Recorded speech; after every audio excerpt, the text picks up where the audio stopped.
Okay, good morning, everyone, and thank you very much for joining us to the Small Business Workshop, Navigating the Headwinds of Crisis. This is our kickoff event, and my name is Mark S. Lee. Bear with me one second here. All right, before I get started, I want to make sure that everybody understands that this session is currently being recorded. As you enter from the wait room, you will have been admitted in the mute capacity, in the mute mode. So the speakers will be certainly speaking. Everyone else will be put on the mute mode.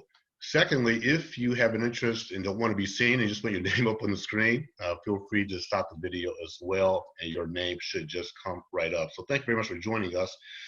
And as we get started this morning, again, my name is Mark S. Lee. I'm the founder and the president and CEO of the Lee Group, and we are hosting this event, and Fifth Third Bank is our presenting sponsor.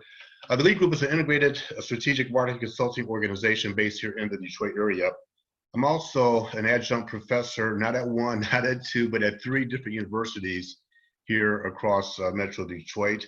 I'm also a radio host. I'm a blogger. Many of you have read my pieces in Cranes Detroit. I've been blogging for them for over 8 years. I'm the longest tenured and the most popular blogger that they have as well. I can tell people I've interviewed over 1,000 businesses and people in that course of time.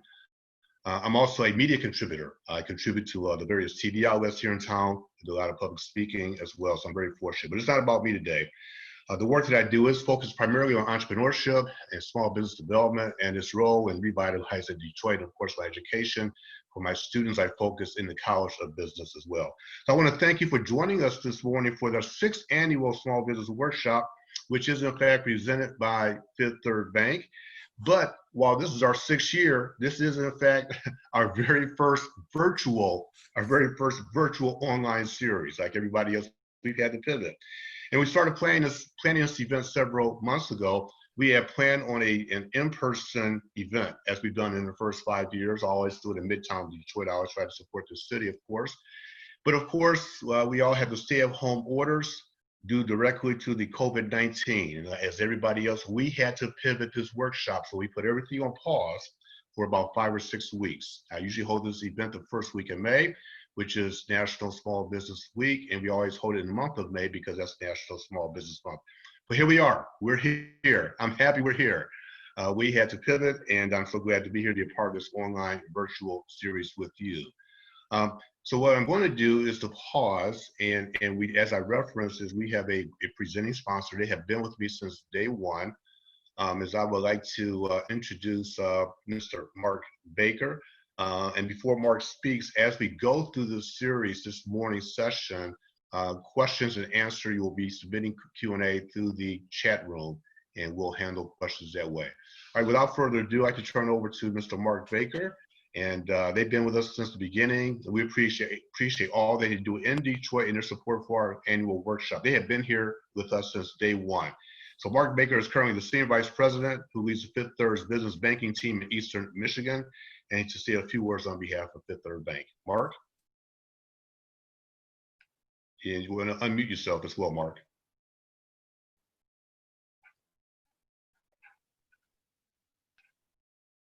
Mark, you may want to unmute yourself. There you go.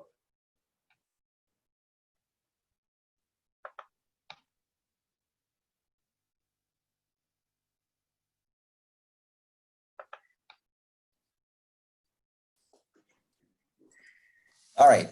There you go. Okay, thank you, Mark. Sorry about that. I thought only you had to unmute me. And welcome, everyone. It's great to join you this morning. Fifth Third Bank, our business banking team, and I could not be more excited to partner with Mark in this important workshop to support our local business community.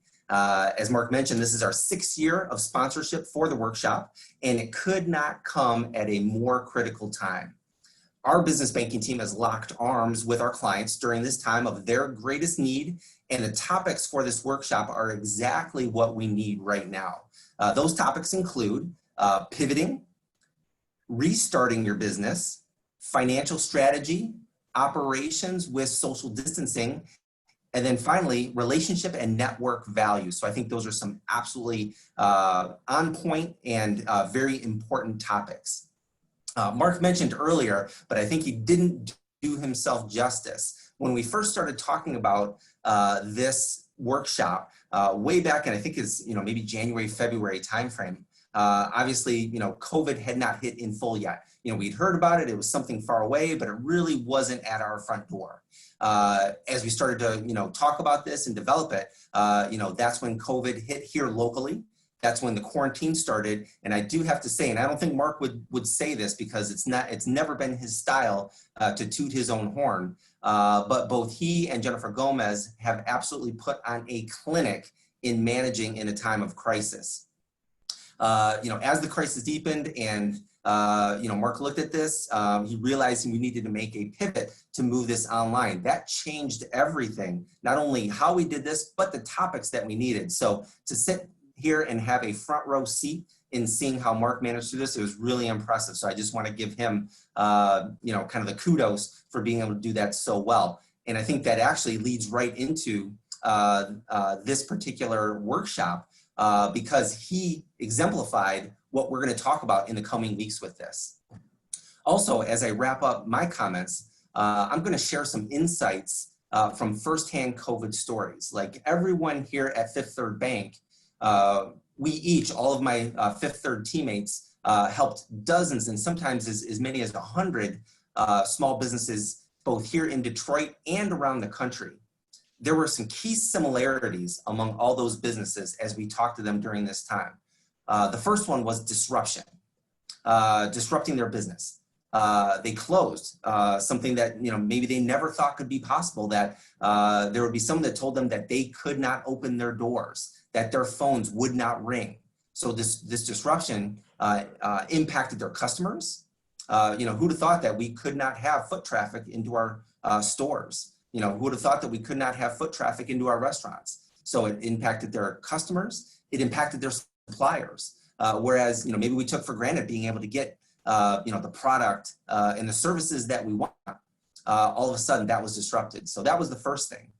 That led into the second common similarity that we talked to among our small business community, and that was fear. Fear of the unknown. How deep? When will it be over? How do I survive during this time? What about the unknowns? What is it that I don't know that I should know? And how do I get that information? So the fear kind of set in from that. And then as we started to understand, get deeper in, see what all these things were, there was need. So the third thing is need. There was the disruption, the fear, and then the need.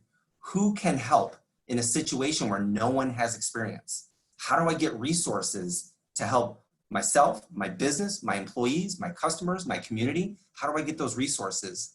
And again, what is it that I don't know? Who can help find those things?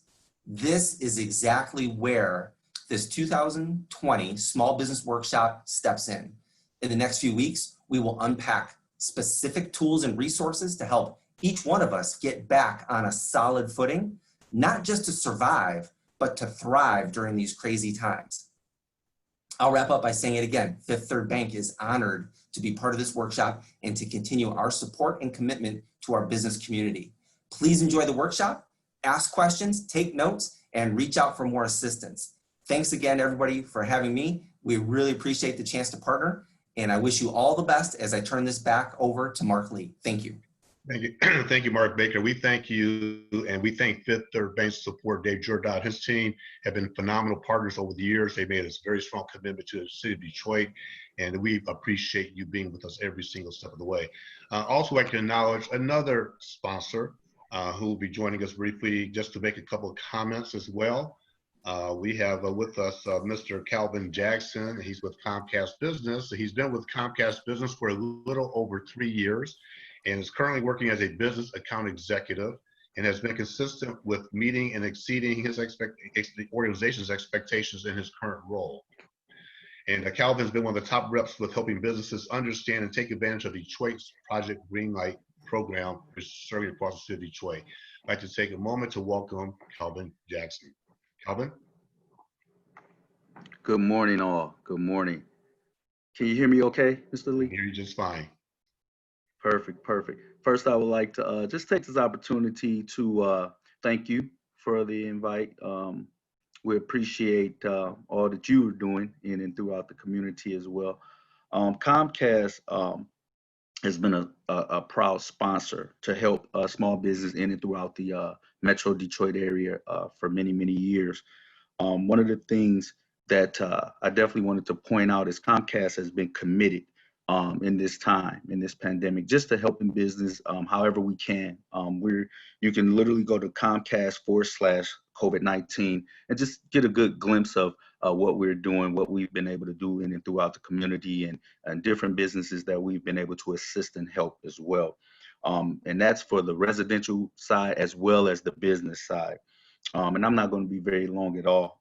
Again, Ms. Lee pointed out that we play a very instrumental part in the Project Greenlight, just partner with the City of Detroit and the Detroit Police Department. And so wherever you see the flashing green lights, in most instances, that is Comcast Business Services. One of the things that I definitely would like to mention is that I'm available for free analysis for any of the businesses available. I'd love to give my phone number, my information. If anybody have any questions or any emails, please feel free to reach out. So my number directly to me is 734-680-5439. And I'll be on the call if anybody needs that information again. I'll be more than happy to give that out to you again. My email is Calvin, CALVIN _Jackson, JACKSON @Comcast.com. Thank you, Mr. Lee. Thank you, Calvin. And what I ask you to feel free to drop your information in the chat room as well for everyone, your phone number as well as your email address. So I want to thank both Mark and Calvin, and we do have a list of sponsors we want to quickly acknowledge as well. And a program like this would not be possible without the support of our sponsors and partners. So let me just take a quick moment to do that. We already acknowledged Fifth Third Bank, and as a presenting sponsor, Comcast Business has also been a great supporter since day one. The Detroit Development Fund, Mr. Ray Waters and his team. And our partners include Michigan Women Forward, State Farm agent Cindy Fletcher, Tanner Friedman, which is a strategic communications organization headquartered here in the Detroit area, America's SBDC in Michigan. And we've also had a great coverage in terms of media. So let me just acknowledge a couple of our media partners quickly. The first one is Detroit Public Television, Channel 56, to old timers like me, because that's before the cable actually hit. But Detroit Public TV, DPTV, they've been phenomenal partners of ours. The Hub Detroit, which is an online publication focused on contributing stories about Detroit's neighborhoods. So thank you to all of our sponsors. We do appreciate that. Without their support, this event would not be possible, along with Jennifer Gomez and her team. The event, she's focused on production and management of this event. Jennifer Gomez is the president and CEO of J. Rose Events as well. So without their support, this event would not be possible. And just a couple of moments here, let me just make a couple comments before we turn over to Rachel, one of our speakers. We are living, in fact, in unprecedented times. With economic and business challenges stemming from COVID-19, this year's theme is navigating the headwinds of crisis. Navigating the headwinds of crisis. The series will begin, which is what is starting today, with a 90-minute session. And we're going to have Rachel Lutz, who will be joining us, and we'll have a panel discussion, all focused on this theme of navigating the headwinds of crisis. And we're going to be focused on business recovery, sustainability, and pivoting during these extraordinary times. And in subsequent weeks, there will be 1-hour sessions. So today's session is 90 minutes, and then in subsequent weeks will be 1 hour, 60-minute sessions focused on a specific topic, which will be led by a subject matter expert. So the question is, what can I do for my business? How do I recover and achieve business sustainability and ultimately growth? What methods work? What strategies can be implemented to address these challenges? These questions will be addressed and answered by our panelists and speakers representing our Detroit business community as well as the community at large. It'll be an opportunity for you to learn while gaining tools and resources from these business leaders during the presentations and Q&A. And again, as we get into these sessions, feel free to drop your questions in the chat box, and we'll try to get to some of the questions. While we have pivoted, we being the lead group and Fifth Third, from this year's event from May, which is normally held, as I referenced earlier, in the month of May, during National Small Business Month and National Small Business Week, to June, we have moved this online as part of a virtual series. While we've changed the delivery, the quality of the information being shared does not change. The quality is high quality, of course. We have great speakers, and I'm excited about that. I'm excited that they've decided to join us today to make this happen. So we do have a great lineup of speakers and panelists and workshop leaders. And we want those who are not here, who are not participating today as part of this workshop, we want you to use social media to get the messaging out. Use social media. So the hashtag is Small Business Workshop. Hashtag is Small Business Workshop. And you can also tag me, my company, Lee Group. That's Lee Group.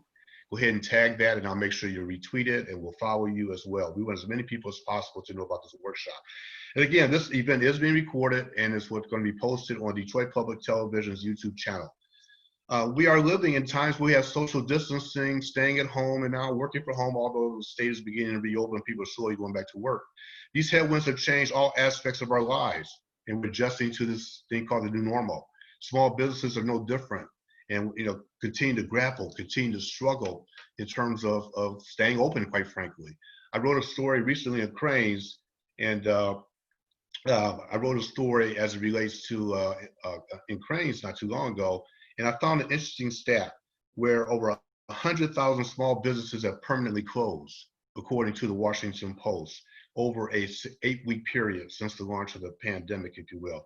Found another stat this morning where we have, according to the Stanford Institute for Economic Policy research shows the active number of business owners in the United States plunged by 22% from February to April. Think about that number, by 22%. Have shut down as well because of the economy, as a direct result of the economy because of COVID-19. African-American businesses fell the most, by 41%. Followed by Latino business owners, down by 32%, and Asian business owners down 26%. These businesses are grappling, they're struggling. So it's important to understand that small businesses are the engines of America's economy and a major source of employment, account for 1.5 million new jobs annually, according to the SBA, Small Business Administration. But in normal times, 50% of businesses will not survive beyond 12 months. And that's according to the SBA. Within 18 months, in normal times, 80% of businesses will not survive beyond 18 months. So we are no longer in a normal economy. And so quite frankly, these small businesses are struggling, and some just are not going to make it. So in this battle for survival, the question is very simple. Is your business ready to navigate the headwinds of crisis? Right? So let me ask you one more time. Is your business ready to navigate the headwinds of crisis? So with this as a backdrop, the challenge is to focus on business recovery and sustainability. And that's why I applaud you for being here today. It's important that you take a deep breath, pause, get as much information as possible to understand what is going on. And so the mission of the workshop is very simple, and that is to provide practical advice and counsel to existing and small businesses who are experiencing these challenges. So I want to personally thank you all again for joining us, and I hope you enjoyed today's session as well as the subsequent sessions. So now what I'd like to do is to introduce a very special guest. And she's going to be our keynote. She's going to speak for a few moments. Ms. Rachel Lutz, and she has a background in political campaigns, social justice causes, grassroots organizing, and yes, retail. She opened her first store, the Peacock Room, almost 10 years ago in Midtown, and now owns 4 stores in the city, 4 stores in Detroit that do over $1 million in revenue. And she currently serves on several boards, Coavic, the Detroit Economic Growth Corporation, and just recently was named to Governor Whitmer's new Michigan Workforce Development Board, representing all the state's small businesses. Please join me in welcoming Rachel Lutz. Rachel? And again, if you have questions for Rachel, please drop them in the chat room. And please welcome Rachel. Hi, Mark. Thank you so much for having me. I wanted to share a quick story. Just as COVID was really hitting Detroit hard, I was out to dinner. This is, of course, before everything was closed. I was having dinner at Cuisine in New Center, just north of the Fisher Building. And it's when the whole world seemed as if it was ending. And I was talking to the chef and owner, Chef Paul, and we were talking about just what a crisis this was going to be and how we didn't even fully realize what was about to hit us. And he kind of shrugged and brushed it off and said, you know, this is going to be my third crisis. And I said, third? And he said, yeah, we opened the day after September 11th. He said that they've made it through the Great Recession. And he said that they will make it through COVID. And sure enough, he's pivoted his business. So hearing from a fellow longtime business owner, that really was reassuring. So I wanted to tell you a little bit of background about my businesses, starting with the Peacock Room. I started the Peacock Room on the heels of a moment of crisis in December of 2011 in the city of Detroit. We had three major pieces of feedback that we had heard that were kind of, you know, Debbie Downering the idea. Why are you opening a brick and mortar when all shopping is going online? Why are you opening a traditional dress shop when, you know, most women are not following that trend, and the trend is more pajama pants and flip-flops outside the house? And the third thing that we really faced is, why are you opening a business in Detroit now? Because back in 2011, Detroit was not as sexy a place to open up a business. But I think that if you have that instinctual feeling that your business plan is going to work, then go with it. So we started out really as an upscale resale store. Most people wouldn't know that because we had pivoted. And when I say we, I mean, I was my only employee for the first 10 months. It was really just me and a volunteer. So I started out with no capital. I maxed out a $1,500 credit card, the last smidge of it. And we tripled our projections within the first year. We did about $350,000. We expanded to a second store in about 10 months. It was a pop-up gift shop called Emerald. Emerald then became another permanent women's apparel boutique, like the Peacock Room. And then we later expanded to the Fisher Building, 2 additional stores. But if you had heard that we were a resale shop, you might find that pretty disjointed to where we are today. So as I made the transition, as I pivoted back then about 10 years ago, the upscale resale is really just a way for me to overcome the challenge of not really having any capital. Eventually, as I got capital to buy new wholesale merchandise, we pivoted to just a full women's higher end boutique. So you really have to be open to listening to where your market's going. That's nothing new. That's nothing that's a magical crisis lesson. That's something that you should be doing all the time. We made it through 3 years of M1 light rail construction.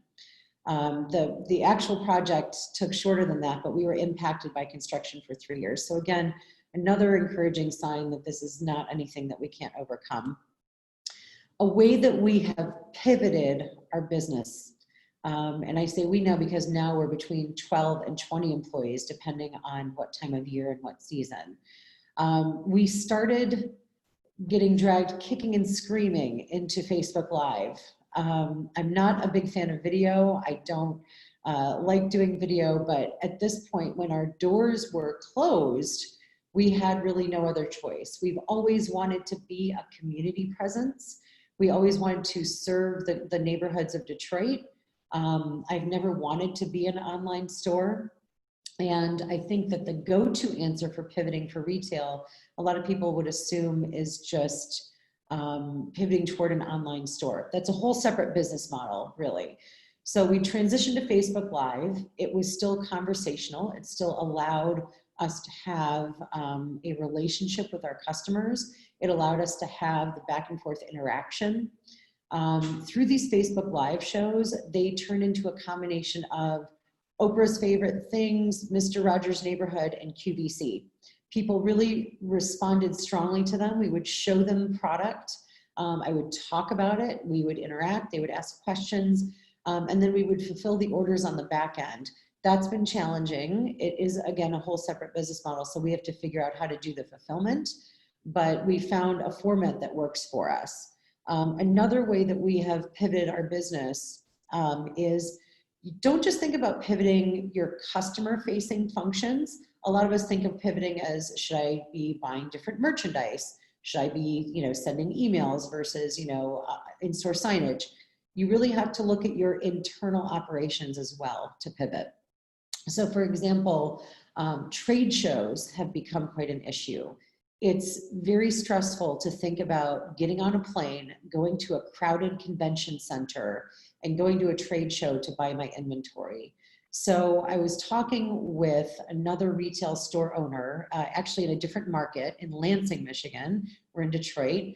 That person is close enough for us to have a regular friendship where we can visit each other's stores, but she's also far enough where we're not in each other's markets. So she and I were meeting the other day, and of course socially distanced with masks, and she and I both came up with the idea of, okay, we have to figure out how to pivot our buying. We're not going to have as much capital, or we're not going to want to use our capital towards inventory right now. We want to stay nimble and keep that cash on hand as best we can. So we collaborated an idea of, you know what, your merchandise from last season is new to my customers. My merchandise is new to your customers. Why don't we each visit each other's stores, do an inventory swap? It's as if we're buying new inventory, but it's new to our customers. And instead of letting that money go to vendors, we're giving that cash flow to each other. So instead of looking at other businesses as competitors, we really want to look at each other as collaborators. And you can come up with these mutually beneficial relationships that can help you help each other navigate through this crisis. I think that it's important, as you're thinking about pivoting, to stay in your lane. If you are within a certain industry, I would stay within that industry. You don't want to reinvent the wheel. If you are in, for example, a food-based business, don't go into mask making. You're going to have a huge learning curve. If you are a fashion business, maybe now is not the time to figure out how to become a chemical engineer and start making hand sanitizer. Don't just chase wherever the market is going. Stay in your lane, focus on your own business, your own industry, go where you know, do what you know, and really try to figure out, how can I apply what I already know without reinventing the wheel to figure out how to pivot our next practices.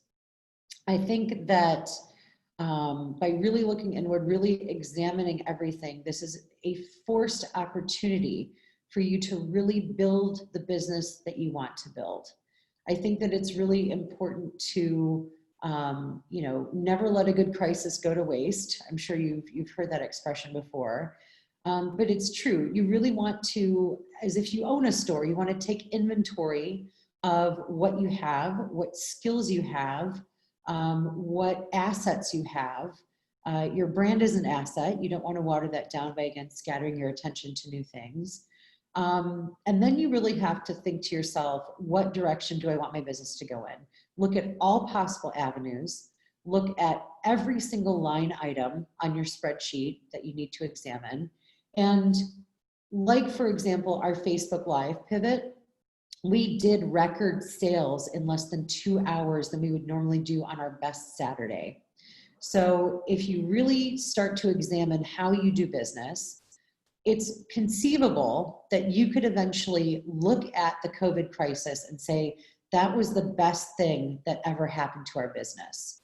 So I don't want you to despair. I do want to share with you a topic that might be pretty taboo, that only another small business owner would talk to you about, not necessarily a banker or a small business incubator mentor. I want to talk to you about really examining what your business is going to look like and if it might be time to eventually close your business. I wanted to share a very personal story with you. When I was about 12 years old, this was in the early 90s, if that dates me at all, But when I was about 12 years old, my parents had this amazing 70-employee company. It was very ahead of the curve. It was IT consulting back then, really using data ahead of its time. They lost their company, all 70 employees. We lost our family home, and it was probably the best financial education I could have ever received. I've been financially independent since then. I've had to learn to manage my money for myself. And I've also learned the huge lesson of a business is really just a spreadsheet. If you no longer have your business, or if your business doesn't exist as it once did, that is not a reflection of you as a person. It is not a reflection of your intelligence or your self-worth. And I want to make that very clear. So if you are really struggling with your numbers, talk to an expert, talk to your banker, talk to a small business mentor, but also don't be afraid to eventually look at that business and realize that that is a separate entity than you as a person. I'm not sure if you've seen the musical Hamilton, but it kind of reminds me of the song where George Washington sings, "Teach me how to say goodbye."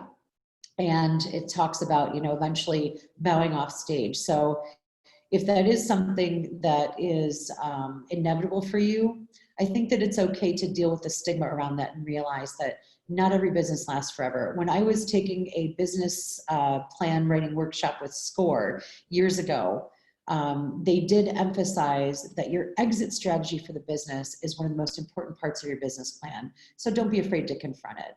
That's not what my plan is going forward. I'm actually feeling very exhilarated about the future. If entrepreneurs know how to do anything, we know how to look a challenge in the eye and get excited by it.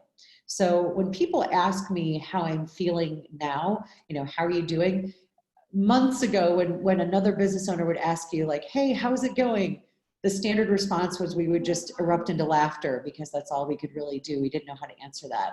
But now I can actually truthfully say, I'm doing really well, and actually I'm feeling really exhilarated for the future. Mark, I wanted to thank you for allowing me to make these comments and to give this talk, and I'm really eager to hear if you have any questions or if the audience has any questions that I can answer. Thank you, Rachel. It's our pleasure. We do have a couple questions for you. One, someone's asking, you've been admitted to, you're not on this governor's task force, if you will. So what are you telling the governor about small businesses in Detroit? So that's a really fantastic question. I was humbled to have been asked to be the first business owner that spoke at one of Governor Whitmer's press conferences.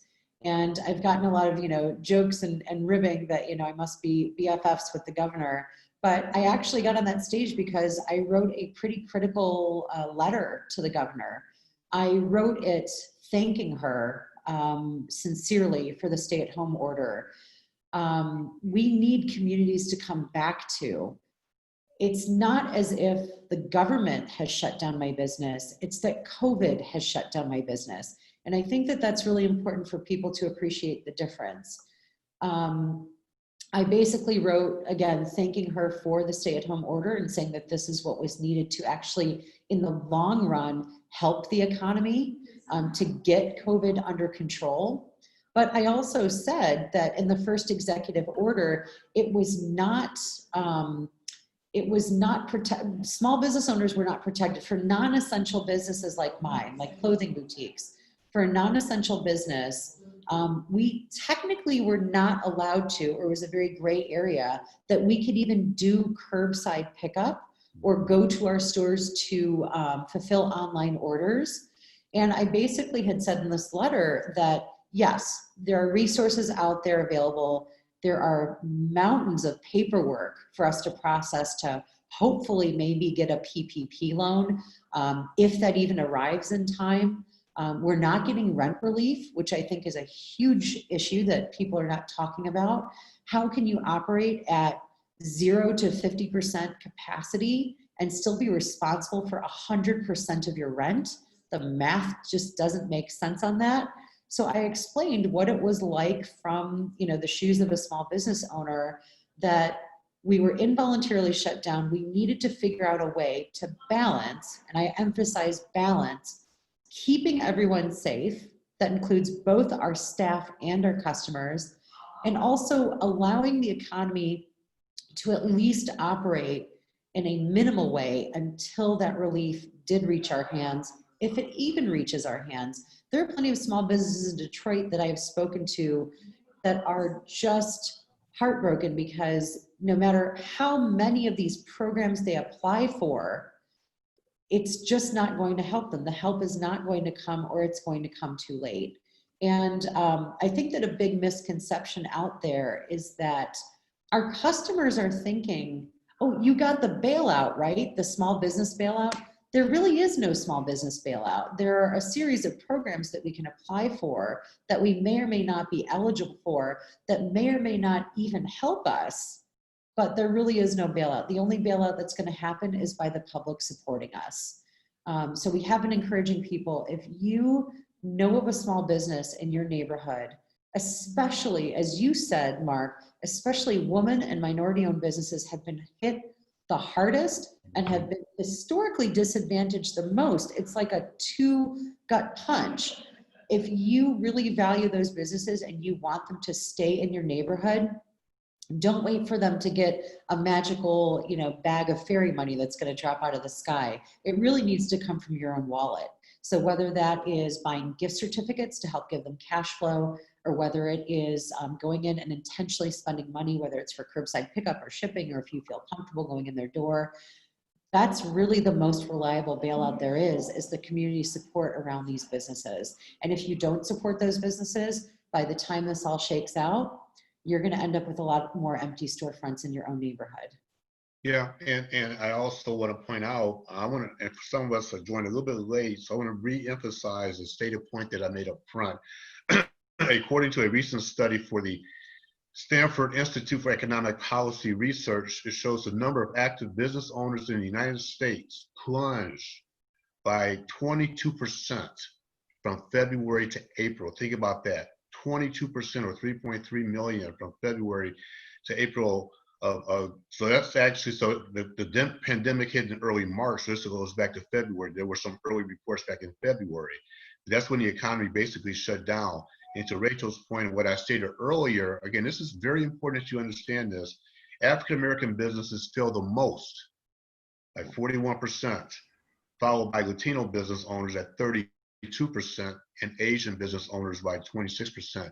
Take that information, coupled with what the Washington Post has reported, the Detroit papers have reported the same thing, that businesses are shutting down in this epidemic, if you will. And Rachel, as I went out and I asked somebody the other day, I went out yesterday, I talked to a couple of businesses, and I asked them point blank, what are you doing to prepare yourself? I said, the governor just entered into phase 5 on Monday, yesterday, 2 days ago, and they were not ready to open this past Monday.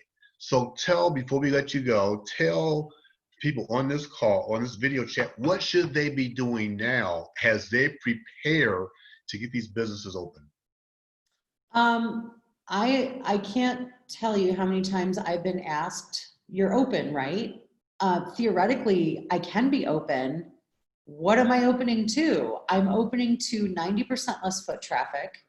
I'm opening to customers who are terrified to leave their homes, justifiably. I have 4 friends that died of COVID. I personally know 4 people who died from COVID. I've lost track of how many parents of friends or friends of friends. It must be at least 100. They are also nervous. I've said at the governor's press conference, I've never taken the term consumer confidence more literally than I am now as a business owner. So you really have to figure out what you feel comfortable with. What level of risk do you feel comfortable with, not just in terms of your business, but in terms of your safety? What you should be doing is really listening to your gut and taking a big inventory, like I had mentioned, and really making the decisions that are right for you and that are right for your business. Even if, I said this months ago, even if the governor magically reopened the economy and said, have at it, I would not have opened. And I think that it's important for you to make your own decision.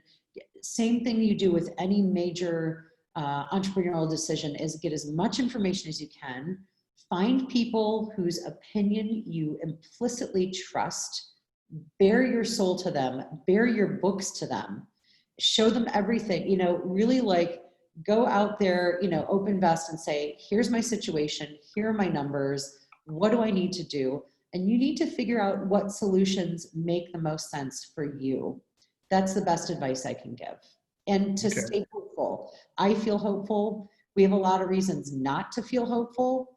I think that we have even more reasons to feel hopeful. So I hope that people walk away with that, that this is not the end of the world. This is not necessarily the end of your business. And I do think that there are a lot of silver linings. I think that maybe thinking of those and trying to appreciate those, that's something else that you need to be doing, as well as thinking, how can this actually benefit my business instead of bury it?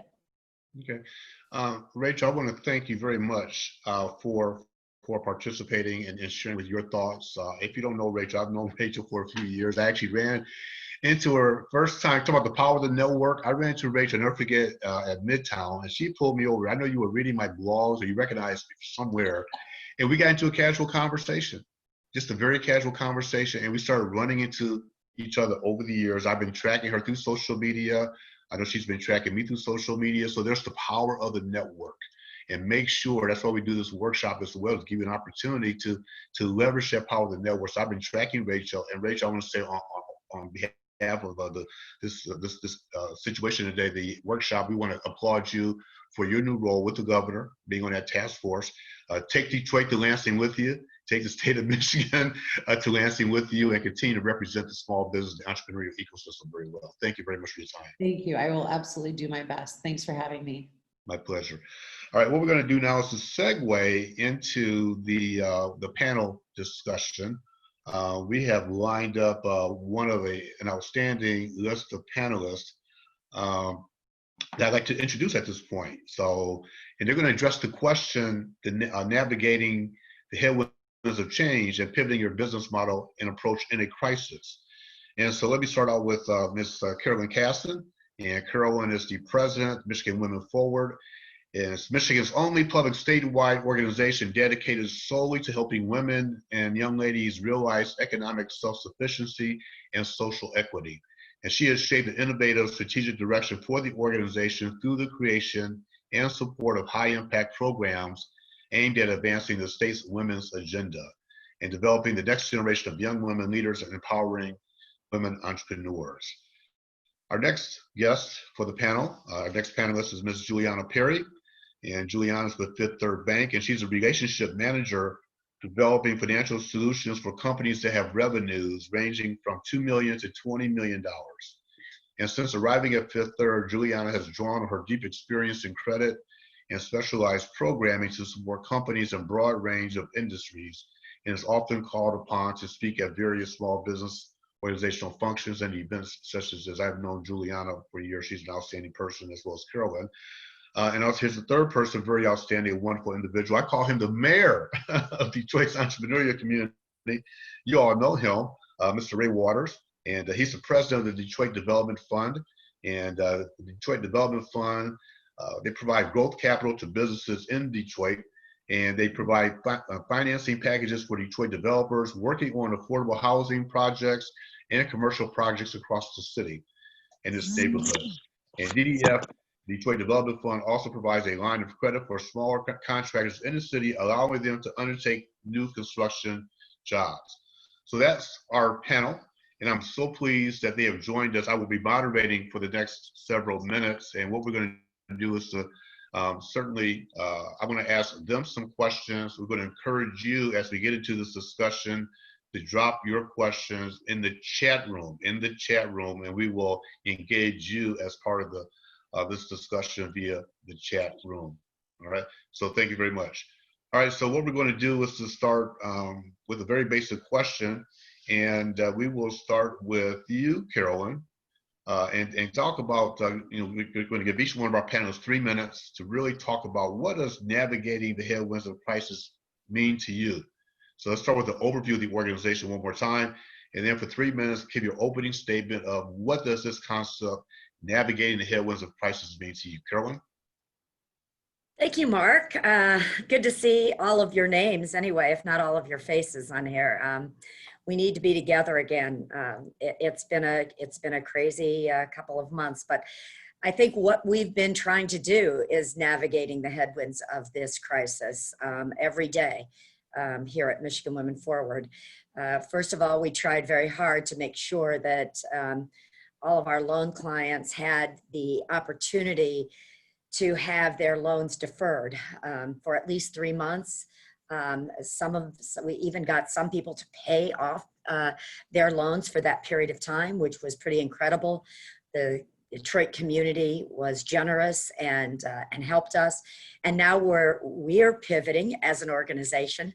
I loved hearing from Rachel, who is on the front lines as a business, but we're a business as well. And we've had to pivot what we were doing to now find a way to get these hundreds of businesses that we've been investing in to reopen and succeed. We don't want those statistics that you quoted that are national statistics about how many businesses will not reopen or will not survive. We don't want those to be accurate for Detroit. We want Detroit to be the place where organizations like ours and Ray's and Fifth Third Bank wrap our arms around all of these small businesses and make sure that they have the ability to reopen and survive this crisis. So that's what we're all about. In webinars like these, Mark, are so important. Thank you for including us, but thank you for doing this. And for those of you out there who are small business, there are answers. And we will all work with you to find the right ones for you. Thank you, Carolyn. I'd like to segue over to Juliana Perry from Fifth Third Bank. Again, the same question, 3 minutes to state her role inside the organization. But to answer the question, navigating the headwinds of crisis, what does that mean to you and serving for businesses as well? Juliana? Thank you, Mark. And it's good to see everyone together, at least virtually, for this very important workshop series. Loved hearing from Rachel. Those are key things, especially in retail, which was hit extremely hard. Honestly, for folks like myself, for the customers, this has been a very tough time. It's been both physically, mentally, and economically exhausting for everyone. The past several months required all the stakeholders, resource groups, professional advisors, federal and state local governments, and related entity, really everyone to be creative in the use of new tools and existing tools. As most people know, Fifth Third Bank is located in Cincinnati, Ohio, but operates regionally on a community bank-like business model with a local president who was in touch with customers directly.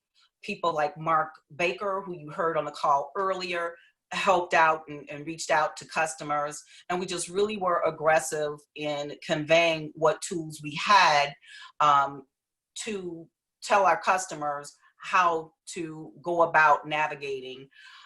We saw the PPP, or Payroll Protection Act, round 1 of funding and round 2, and ultimately the changes that were conveyed recently. We helped customers that were sole proprietors from Michigan to Florida to the Carolinas. So we were very aggressive in reaching out for folks to participate in this program, as well as to give them information where they could go to some of the other programs that were mentioned by Carolyn.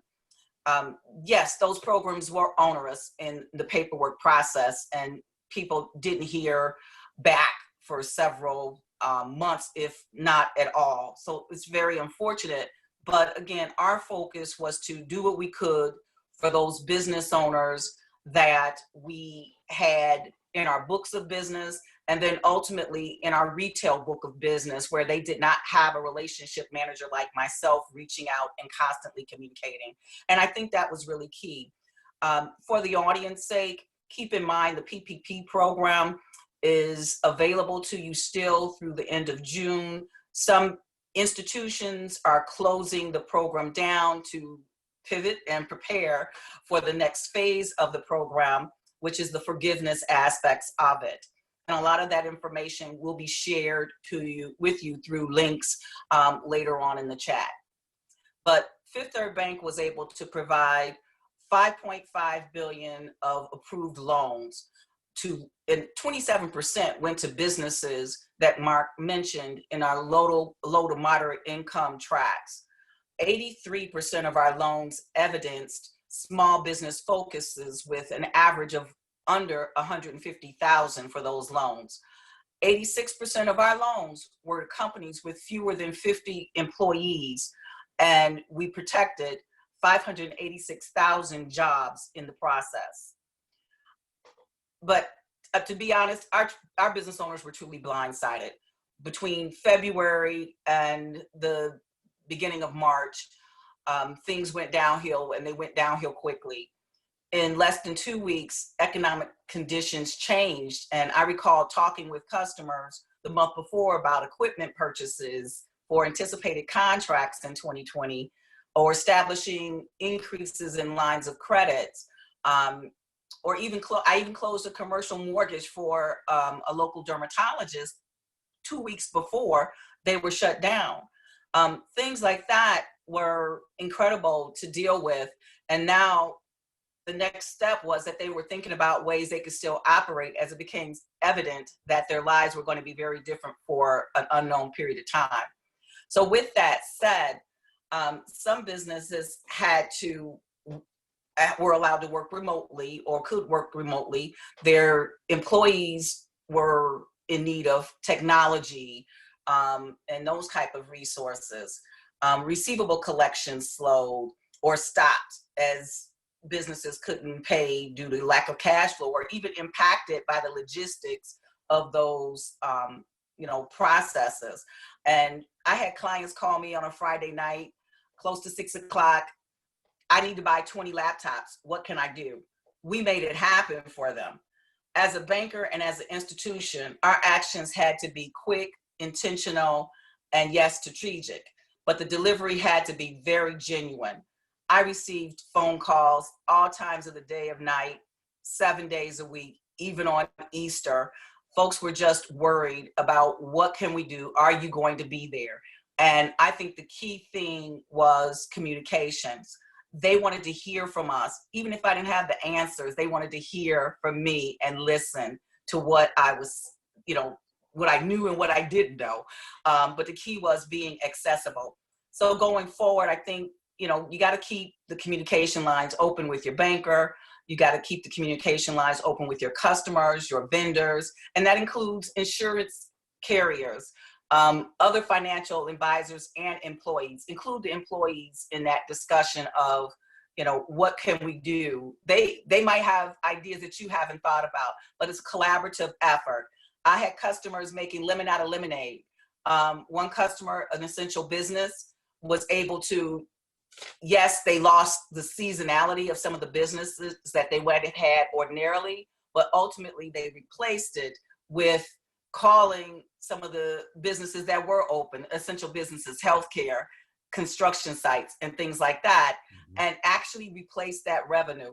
So other key things as I just close out and respond to some of the chat questions, tighten the financial controls, understand your business operating cycle and the cash flow, review essential payments, inventory, and while funds were collected from prior months, the cash to reopen is an unknown, and you really have to have that cash cushion.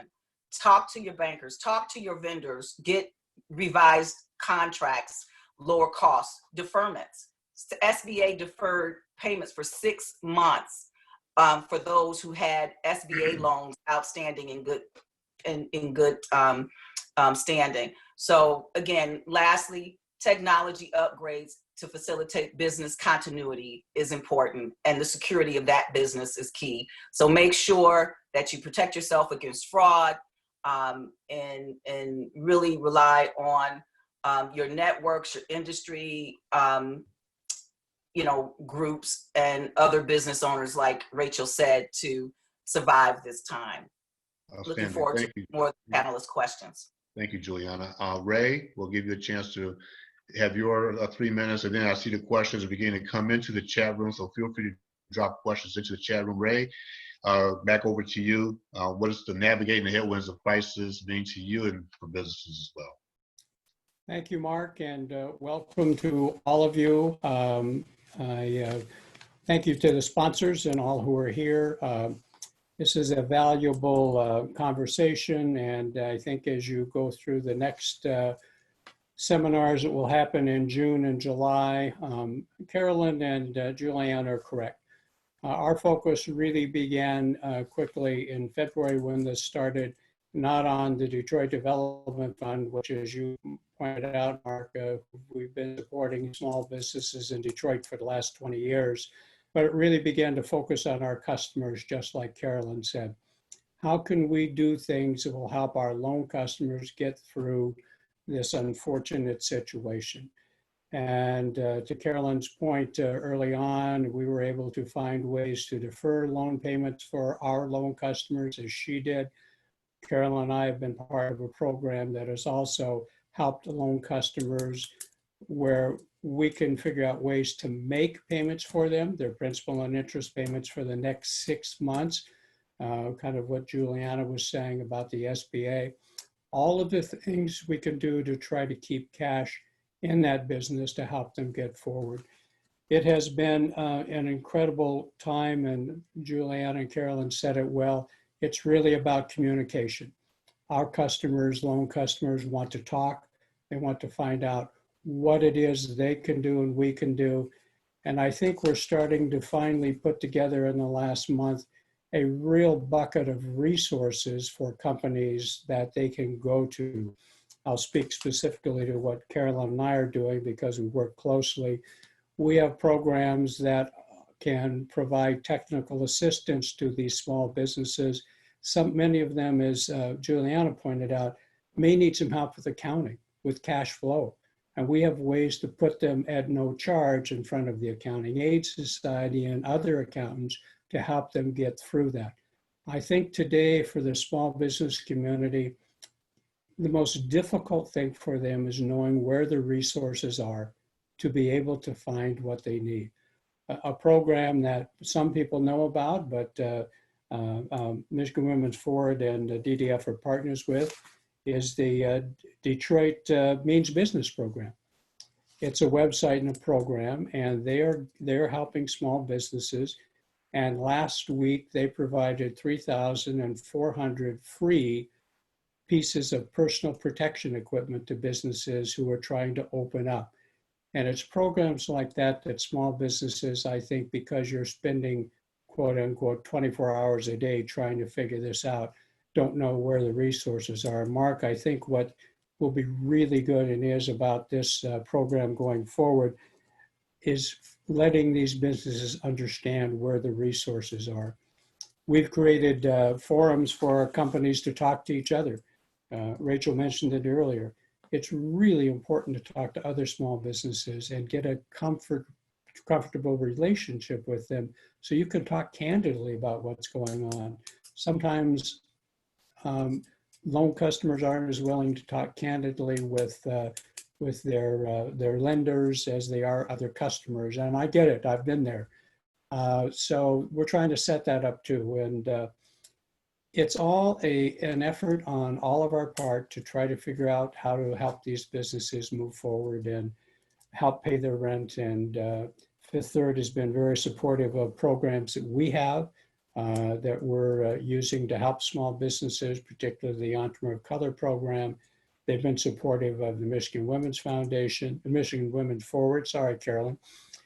And this isn't going away right away, it's going to change. And I think that the important thing for the small businesses to understand is that with this forum and with other forums and with all of the people that we're working with, like the Michigan Women's Forward and Tech Town and the city, we're trying to get programs in place and help small businesses find them. And we're happy to be a part of that. We're happy to be a part of the process. And it's going to take a lot of luck, and some of our businesses are truly struggling, but we've figured out 3 or 4 ways to help them get through the process. A lot of individual attention, but that's what we do, and that's what we'll keep doing. So thank you all for attending. I'm happy to be here. Thank you, Ray. I appreciate it.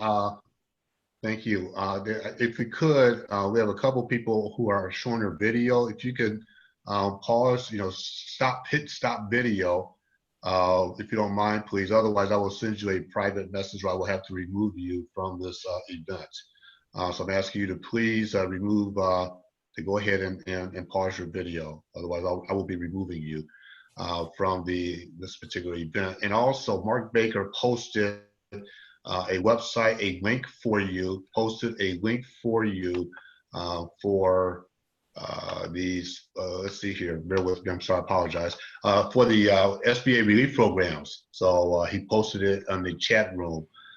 Question for you as we circle down, just kind of scroll through here.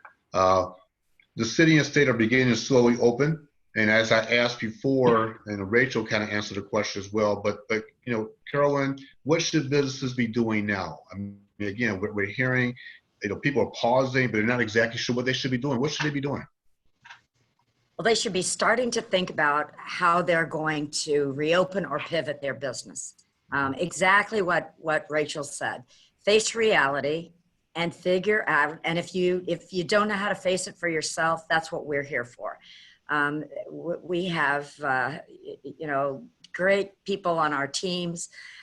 You can call Juliana, you can call me, you can call Ray and his team. But we also have, hundreds of incredible leaders in this community who serve as volunteers. We'll talk this through with you. If this is the first crisis that you as a business person have undergone, congratulations, because it won't be your last. The great thing about this crisis, to me, having been in business now for about the last, almost coming on 40 years, I can tell you that every other crisis I've faced was of my own doing, or I had something to do with it. And I had to look first in the mirror and say, what could I have done differently? What message did I miss? What train did I see coming down that track that I just didn't pay attention to? And this one, you don't have to do that. You can just leap over that. You had nothing to do with this crisis. We were all victims of this crisis. But what we've tried to do as running an organization, what I've tried to do is say, what weren't we prepared for? And so I would tell you to look in the mirror and say, what could I have done? And if you don't even want to talk about the past, what can I do to prevent the next crisis? What can I do to pivot my business so that I can get back to, maybe there is no going back to the old world, the old order. It is not going to come back. That's the truth. And it's okay. It was going to change anyway. It was just going to be a lot slower. So now what are we going to do? And we'd love to talk about that. And Mark's going to have some seminars where we're going to talk about that. What are the specific things we should be doing? And I'll go into detail of on what I think you should be doing on any of that for you, Mark. But I want to let Juliana and Ray have a chance to answer as well. Yeah, and I do want to, and Ray, I want to come over to you because somebody posted a question. Some businesses will not be able to go back to normal, which is what Carolyn is referencing, if you will. And for example, tourism. The question is, do you have any words of wisdom? Any words of wisdom to those businesses who can't go back to the old normal in its new elevated state, if you will? Well, I think Carolyn put it well, Mark, and thank you. I think there will be many businesses that aren't able to go back. So there has to be a new model. And how do you find that new model? I think one of the things I learned when I had my own businesses and thought I knew everything about it, businesses can't be afraid to ask for help now. They literally have to ask for help. It's critically important. And finding the right people and the right mentors. And I think we have people on our team and other people that we work with who are business strategists who are more than willing to sit down with companies and say, this is kind of what you were doing, let's think about doing this. You need a second set of eyes so many times on your business, and you need to know where those are. And you've got to be willing, I think, to let people ask questions so you can think about it in a more broad term than you do just sitting at your desk and saying, this is what I'll do. So that's what I would highly recommend, is finding other people and resources to help you with that. And don't be afraid to ask and listen. You may do what you're going to do anyway, but you'll get a subset of ideas that may help you change how you're going to do things. And I think Rachel said it well earlier. No matter what business you're in, if you're a restaurant, if you're a clothing store, the model's going to change a bit, and you'll have to figure out how to do it. And there are tons of people working on it, so don't be afraid to ask for help. Yeah. And Juliana, I want to come to you, and I'm going to shift gears slightly. You talked a little bit about the PPP earlier, and we know when that first came out, the systems crashed. You guys were backlogged. Everybody was backlogged. Obviously, the second time around went a lot more smoothly. Let's talk about financial resources. We know that access to capital is always the #1 challenge in business, even in good times. So you can imagine what the access to capital will be right now in these challenging times. So talk to us, Juliana, from Fifth Third standpoint on the traditional financing side, the types of programs, financial programs out there that businesses and entrepreneurs can tap into to help them as they look into, reopening their business short term and looking for growth longer term. Are there specific programs out there they can look into with the bank, for example? Well, the bank is going to still have to maintain a certain level of credit quality, to be very honest with you. We do leverage the SBA's programs, both the 7A loan programs, which one of which is the express line of credit, and that was raised from its traditional level of $350,000 up to $1 million during this time. That was part of the CARES Act as well. So we're really going to be looking to try to mitigate risk, but yet help the customers. So if we can't help this particular customer, we're going to go back and reach them and say, what do you need to get here? Or during this time, we may refer them to some gap lenders. Depending on the size of the business, we'll refer to our folks on the panelists here. So there are some resources for capital out there, but really we've got to, from a banking sense, stay within certain credit guidelines. But again, provide the resources and give them guidance as to where they need to be to get back to a Fifth Third bank. So the EDIL program, or the SBA's Economic Disaster Injury Loan Program, that came back recently. It has very generous terms, long amortizations, lower interest rates. Those loans are still available, but again, folks have to go ahead and dig through the grind and get the paperwork in. So those are programs that I think we also may have provided some guidance in the chat with links for those. But we really need to make sure also that small businesses are communicating still the good, the bad, and the future of where they want to go with financial advisors, with their banker, so that we truly understand what strategies they're using to be successful. But I also really like what Rachel said. You cannot recreate yourself in the middle of this crisis and go into industries that you don't understand. All industries are going to have some level of risk, whereas we loved healthcare. Well, healthcare providers could not see patients, so they had to pivot. We've got to understand, what are you going to do to generate revenue so that we can be repaid within, some typical terms.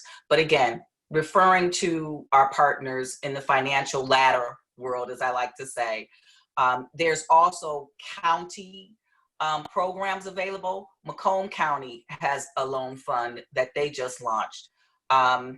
I saw something from Plymouth where they're helping local businesses get access to funding. So really, again, it comes down to research those partners that are out there, talk to other folks. Yeah. Mark? Go ahead, Carolyn. Oh, I just wanted to be sure that everybody knows about our resilience fund. This Yes. $1.5 million fund that we put together in the middle of a crisis, really over about a 3-week period with the Michigan Economic Development Corporation. And this is to provide small grants, less than $5,000, and small loans, less than $10,000, to businesses that need to either pivot or start up again. And we're in the process of that. The fund has not run out yet. And, you know, I get up every day and beg somebody for money. That's my job. And so I'm going to keep asking for more money to replenish this fund until every business, especially women and minority owned businesses, are back up and running here in the city and throughout the state, because they were the hardest hit. And they deserve the money first, in my opinion. And so that's what we're trying to do. So go on our website and look at that. It's not a huge amount of money. It's not going to, you know, restart a huge business, but we're really focusing on businesses that have fewer than 50 employees. Most of them have 2 or 3 employees. Those are really the kind of businesses we're looking for. So there's money out there. There is money on the table. You just have to look for it. And you've got to get help, as Ray said, get help from as to how to access it, because we're really now asking you to fill out a cash flow form. We're really asking you to do things that you may never have done before. And so let us help you, you know, figure out who can help you navigate that. And Mark is a great resource, because you know, all I have to do is say this is a problem, and Mark will put on a webinar about it. You know, it's find some experts. So stay tuned to you know, what we're going to be doing this summer. Yeah, and Ray. Mark, can I step in for a couple of seconds? Absolutely. Thank you. I absolutely agree with what Carolyn said. And Julianne is right. Fifth Third really wants to help small businesses, but what people sometimes don't realize is banks are highly regulated. They can do certain things and they can't, which is why they then put money into support organizations like ours and Carolyn's, because that then allows us to do some of the things for companies that, because they're regulated, can't qualify necessarily for a bank loan. We closed 4 loans last week. So we're hanging in, and we're putting together programs, as Carolyn talked about, resiliency loan programs, big word. But I want to caution small businesses, what we're seeing more of. In these desperate times, it's easy to do desperate things. And there are a lot of online lenders out there who you can apply to, and you can get a loan for $5,000 or $10,000 in 24 hours.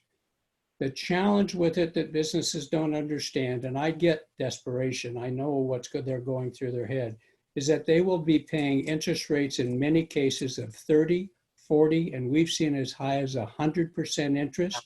And these companies will take money out of your checking account every single day. 2 weeks ago, we took 4 small businesses out of those loans, and they were paying an average of 55% interest. Wow. So there are other ways to do it. I promise you, unfortunately, we can't turn a yes around in 24 hours, but we're certainly willing, as Carolyn is and Juliana talked about, to work with these small businesses. But that's just a cautionary tale, because we see more and more of that happening. And these companies are just unscrupulous when it comes to charging interest rate. Thank you. Yeah, you're welcome. And it's good to hear that both you have the traditional sources of financing and non-traditional sources of financing, grants and loans. And the fact of the matter is, like you said, you have to do your homework as well. It's not going to just fall into your lap, but you have to do some research, reach out to your personal bankers, and reach out to your connections and your network out there. As we segue, we know on Monday, as we referenced, the state entered into phase 5, which means that bars and restaurants and salons and whatever else, you can see I need a haircut, right? My bald head. But anyway, we noticed that they just started to reopen on Monday. And I was watching the news last night. They were interviewing some of the businesses that were opening. And one individual made a comment. He says, I had to invest so much more money into safety and compliance. You know, we know the new normal now with the hand sanitizers and the mask and everything else was actually a barber shop, I think in Detroit or somewhere across the city. But they would talk about the amount of money that they had to invest. So talk about what's your organization doing right now, for example, to ensure that there's employee safety, to ensure that the customers are going to be safe. In other words, you know, talk about what you need to do to be compliant based on the state guidelines, CDC guidelines, and the other guidelines out there. Whoever wants to jump in, feel free. Carolyn? There's lots of great resources out there. You can contact our organization. We've put together a small packet of information about how to safely reopen. But the banks have great resources. There are just, you know, there are the accounting companies. If you just go online, I don't know about you, but I get something about every hour. Well, let me ask you, Carolyn, you're back in the office, right, Carolyn? You're I'm back in the office. Look at me, Detroit behind me. So just click on those, read them, become an expert. You're smart. You're a business owner. You can figure this out, and then, you know, start thinking about how you're going to keep your employees safe first and foremost. No employee is going to come to work for you if they don't feel safe. Ask them. They're the easiest people to get information from. And secondly, keep your customers safe.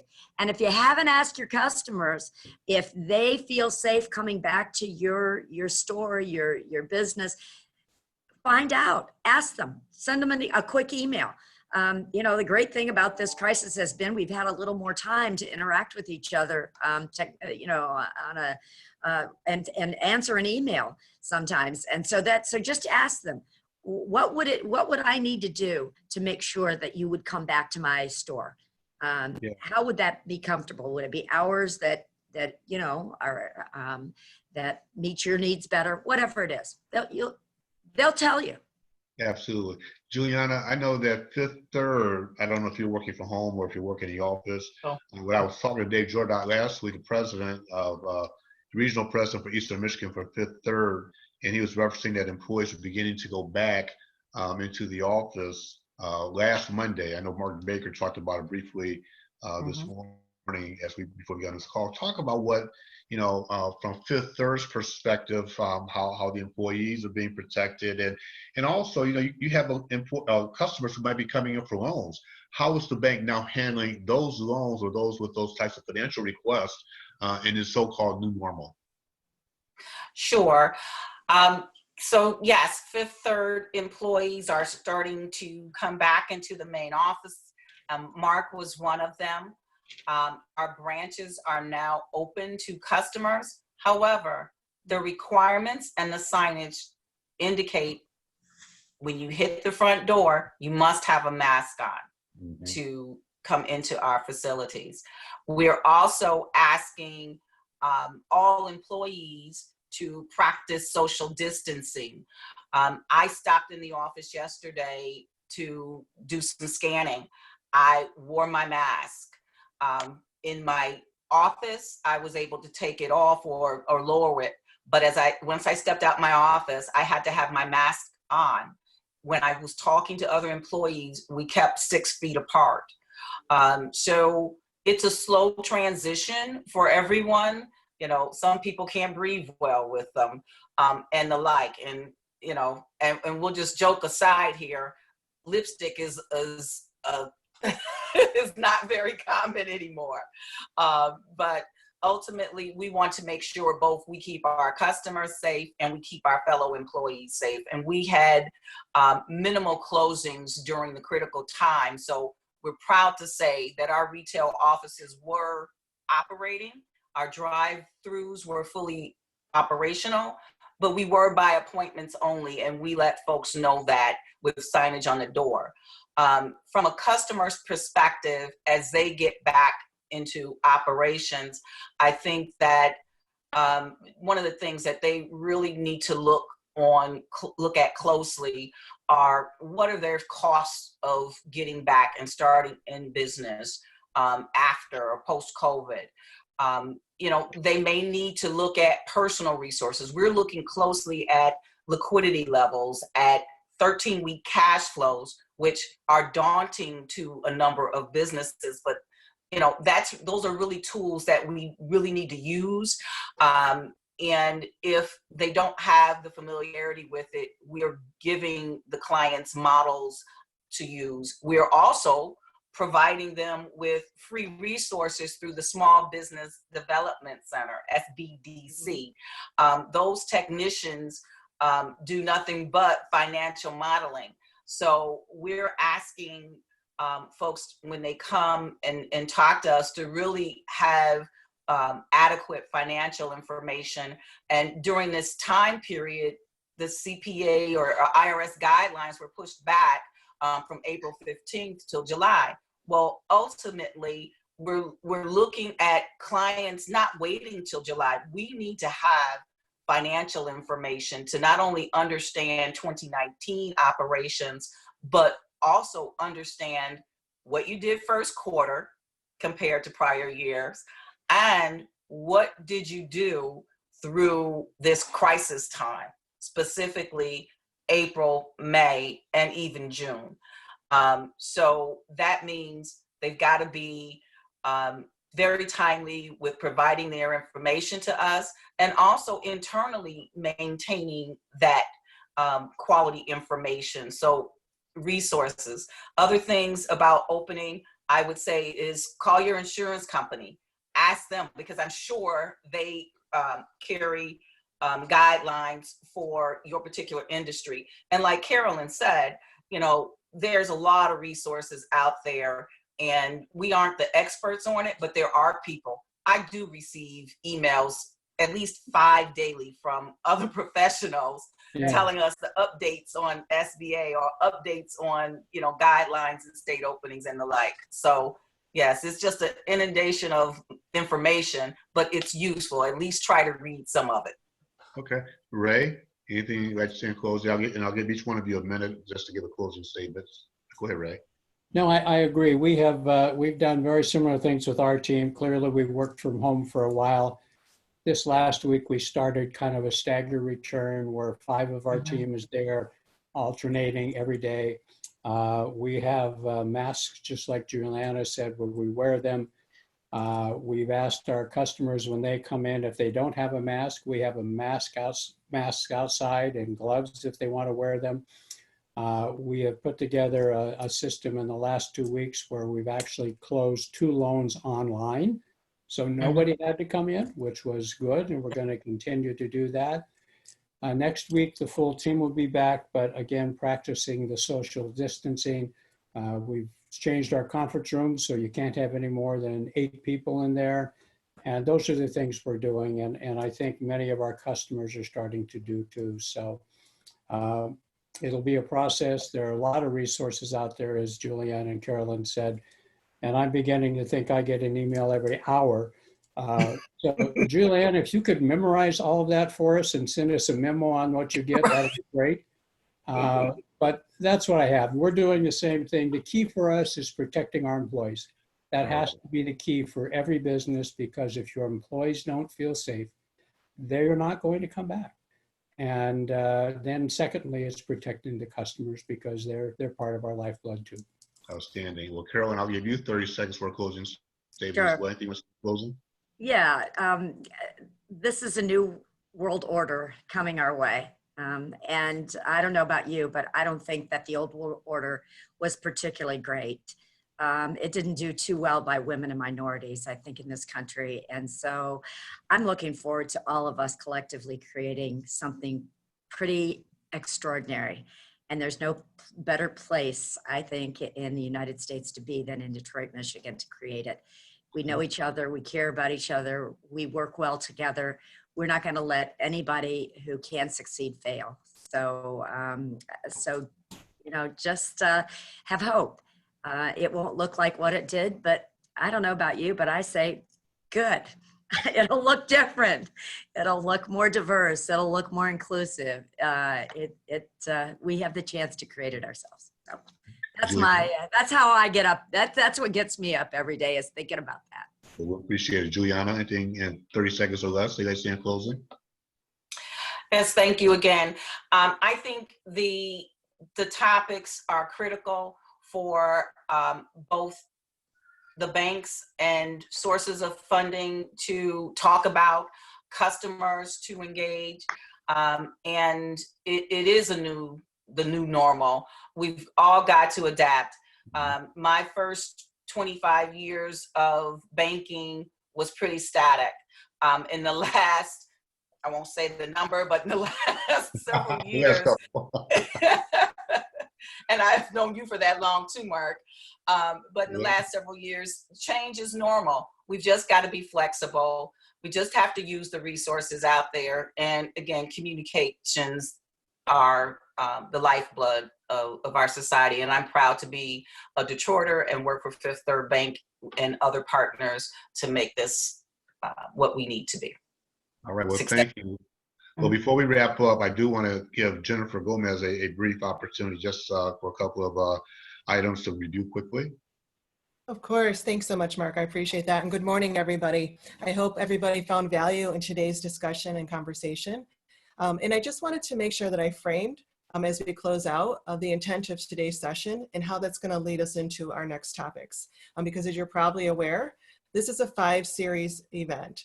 And so today was our kickoff, and we had the opportunity to go through the various topics of focus at a higher level. And thanks to our panelists, thanks to Rachel as our keynote speaker, thanks to Mark as our moderator, and of course our sponsors for providing such valuable information at this higher level.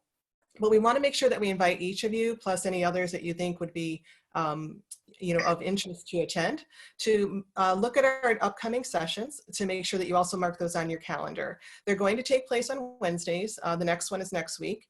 We will take a break around the 4th of July holiday for 2 weeks, and then we'll pick it back up in July with the events concluding at the end of the month.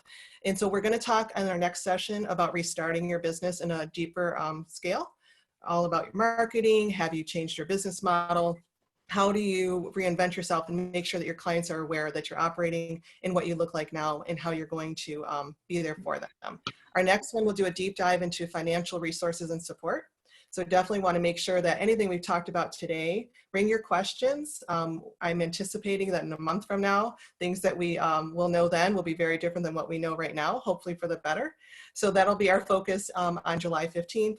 And then we're also going to go into conversations around the value of the relationships that you have, your network, the contacts that you have, and especially in times of change like this. So thank you so much for your time. We look forward to having all of your participation in upcoming sessions. Outstanding. And let me say in closing, I want to thank Rachel. Thank you very much for your comments, and Juliana and Carolyn and Ray. Want to thank you as usual for your insightful comments as well. We appreciate it. Appreciate everyone's participation. Again, this session has been recorded. Will be available on DPTV's YouTube channel. I think we also have a link we also get out to people as well. But thank you very much. I want you to go out and make it a great day, make it a great week. And next week's session, as Jennifer said, will be next Wednesday. Will be 1 hour, only an hour, 10 to 11. We'll be talking about restarting your business. And the registration actually opens up at 11:30 this morning for next week's session. Have a great day, everyone. Thank you very much. We appreciate it. Thank you all. Thank you.